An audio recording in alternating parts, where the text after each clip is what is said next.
Kvara exceptionnel, 5 buts collés à Chelsea et pourtant Dieu sait que les Blues sont une grosse équipe, sont une équipe dominante, sont une équipe forte et qu'il ne faut pas minimiser cette performance. Je considère qu'on a vu la meilleure version du PSG qui était de retour, de quoi se réjouir pour les supporters, mais surtout ce que j'ai envie de souligner, c'est que les mots qu'on a vus dernièrement du PSG, les mots MOUX, ont été relativement bien balayés. Voici les compos qui étaient alignés et j'ai entendu des commentaires assez durs sur la prestation des Parisiens alors qu'à mes yeux, tous ont été bons. Alors à la limite, je peux nuancer un petit peu sur 2 joueurs.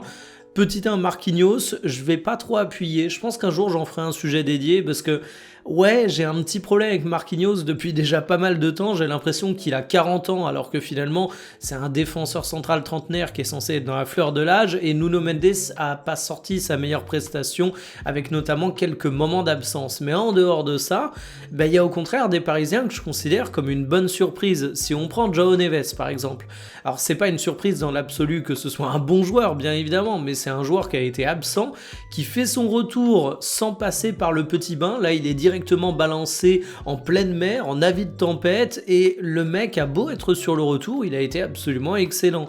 C'est la même chose pour Ousmane Dembélé, que j'ai vraiment trouvé bon dans son match, et à la limite, on peut pinailler un peu sur Désiré Doué, qui est assez irrégulier dernièrement, parfois très bon, parfois un peu frustrant, mais là j'ai quand même trouvé qu'il apportait beaucoup.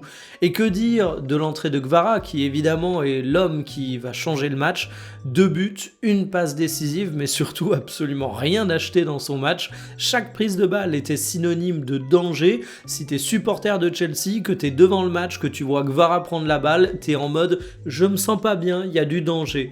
Du côté de Chelsea, t'as eu un Enzo Fernandez qui a sorti un bon match, même s'il a été aussi insupportable qu'à l'habitude, avec notamment une remarque sur le badge de Coupe du Monde des clubs à Désiré Doué. J'ai été un peu déçu par Cole Palmer qui s'est retrouvé à pas être très présent dans les zones de danger. Tu sens que son utilisation, c'est pas là où il a la capacité à le plus briller, mais de manière générale, moi ce qui me scotche, c'est l'efficacité parisienne. Il y avait beaucoup de matchs où tu sortais avec une tonne de buts attendus sans but réel. Là c'est l'inverse, en termes d'expected goals, le PSG était très faible à 0,90 et malgré tout ils arrivent à te sortir 5 buts réels, 9 tirs, 5 buts, enfin franchement exceptionnel. Un grand Paris Saint-Germain, des joueurs qui étaient au rendez-vous, que ça fait plaisir.